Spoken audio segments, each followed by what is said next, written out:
আমি রিসেন্টলি সাকিব খানের রকস্টার মুভিটা দেখে আসলাম। সো রকস্টার মুভির ছোটোখাটো একটা রিভিউ দিব।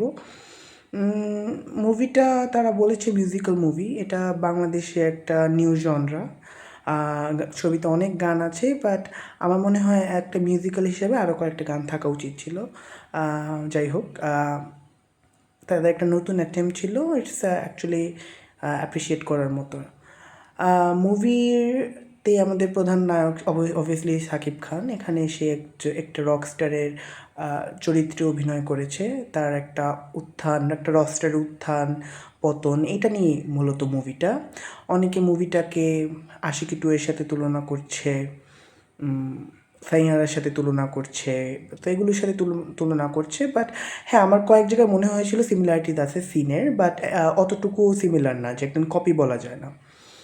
আর সাকিব খানের অ্যাক্টিং নিয়ে যদি বলি, আমার অ্যাকচুয়ালি প্রথমবার আমি সাকিব খানের মুভি হলে দেখতেছি। আমি টাকা দিয়ে কখনো সাকিব খানের মুভি আগে কখনো দেখি নাই। আমি সাকিব খানের মুভি দেখি নাই, টু বি অনেস্ট। খুব একটা ছোটোবেলায় দেখতাম। আমার মনে হচ্ছে ছোটোবেলায় যে মুভিগুলো দেখতাম ওটা থেকে তো ইমপ্রুভমেন্ট আছেই, কিন্তু আমি তো অন্যান্য মুভিও দেখি। বা সেই তুলনায় যে আহামরি খুব ভালো অ্যাক্টিং সেরকম না, চলে। আর স্টোরিটাও খারাপ ছিল না। সাবিনা নূরের ব্যাপারে যেটা বলবো যে সেও ভালো অ্যাক্টিং করছে, কিন্তু আমার কাছে একটু ন্যাকা ন্যাকা লাগছে for some reason. It felt it didn't felt authentic. The acting did not feel authentic to me, but okay, Bangladeshi movie হিসাবে ওকে। অ্যান্ড ইটস আর আমাদের সেকেন্ড যে নায়িকা ছিল অবভিয়াসলি আমাদের মিথিলা আপুকে খুব ভালোভাবে উপস্থাপন করা হয়েছে। হ্যাঁ, তার স্ক্রিন টাইমিং খুব একটা ছিল না, বা যতটুকু ছিল তার মধ্যে আপু তার বেস্টটা দিয়েছে। স্পেশালি তার একটা মনোলগের মতো একটা ডায়ালগ ছিল, খুবই ভালোভাবে সেটা আপু এক্সিকিউট করেছে, বলেছে। মনেই হয় নাই যে আপুর এটা বাংলাদেশে first Bangla movie. And I am also hopeful যে এই মুভির মাধ্যমে আপু আরও ভালো ভালো কাজ পাবে। বিকজ একটা মুভিতে আমি পার্সোনালি মনে করি আপনার স্ক্রিন টাইম যতটুকু, ওইটা বেশি ম্যাটার করে না। আপনার স্ক্রিন টাইমটা ম্যাটার করে না।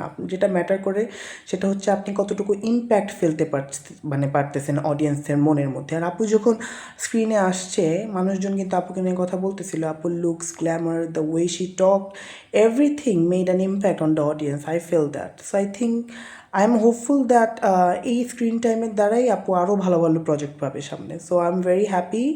অবভিয়াসলি আপুরও সেক্ষেত্রে তার অ্যাক্টিং স্কিল আরও ভালো করতে হবে, তার ডেলিভারি আরও ভালো করতে হবে। বাট ফার্স্ট অ্যাটেম্প হিসাবে ইট ওয়াজ এক্সট্রিমলি, কী বলবো, নাইস আর কি। ঠিক আছে।